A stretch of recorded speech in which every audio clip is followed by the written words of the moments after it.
နိုင်ငံတော်အစိုးရတပ်မတော်ကာကွယ်ရေးဦးစီးချုပ်ရုံးမှယာယီပစ်ခတ်တိုက်ခတ်မှုရဲစဲရေးအတွက်ထုတ်ပြန်ချက်ကိုမြန်မာတပ်ကရင်1389ခုနှစ်ကစုံလာဆန်းစိန်ရက်2025ခုနှစ်မေလ6ရက်ဒီကနေ့ရက်စွဲဖြင့်ထုတ်ပြန်ပါတယ်။အဆိုပါထုတ်ပြန်ချက်အပြည့်အစုံမှာ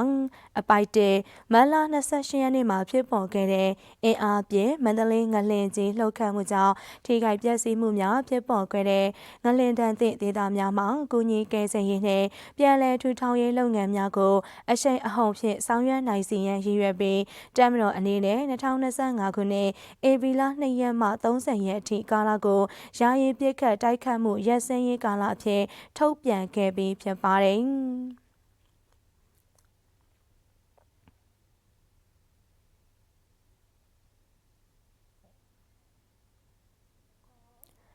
အပိုင်းနဲ့လက်ရှိကာလမှာလည်းနိုင်ငံတော်အစိုးရအနေနဲ့ငလင်တန်းသည့်ဒေသများမှာထိခိုက်ပျက်စီးခဲ့ရတဲ့အစိုးရရုံးဌာနများပြည်သူများရဲ့အိုးအိမ်နဲ့လမ်းပန်းဆက်သွယ်မှုလုပ်ငန်းများပြန်လည်တည်ဆောက်ခြင်းလုပ်ငန်းများနဲ့ပြန်လည်ထူထောင်ရေးလုပ်ငန်းများကိုအင်တိုက်အားတိုက်ဆောင်ရွက်လျက်ရှိပြီးနိုင်ငံတကာမှလည်းကူညီမှုများကိုဆောင်ရွက်ပေးလျက်ရှိပါတယ်။အပိုင်း3သို့ဖြစ်ပါ၍နိုင်ငံတော်အနေနဲ့ငလင်တန်းသည့်ဒေသများမှာပြန်လည်တည်ဆောက်ရေးနှင့်ပြန်လည်ထူထောင်ရေးလုပ်ငန်းများကိုအရှိန်အဟုန်ဖြင့်ဆက်လက်ဆောင်ရွက်နိုင်စေရန်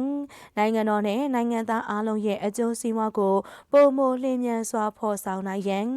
ရေရှည်တည်တံ့ပြီးစစ်မှန်တဲ့ငြိမ်းချမ်းရေးကိုဖော်ဆောင်နိုင်စေရန်နှင့်တည်ငြိမ်အေးချမ်းမှုကိုရှေ့ရှုပြီးတပ်မတော်အနေနဲ့2025ခုနှစ်မေလ6ရက်မှ31ရက်ထိကာလကိုယာယီပစ်ခတ်တိုက်ခတ်မှုရပ်စဲရေးကာလဖြင့်ထပ်မံတိုးမြင့်ထုတ်ပြန်လိုက်ပါတယ်။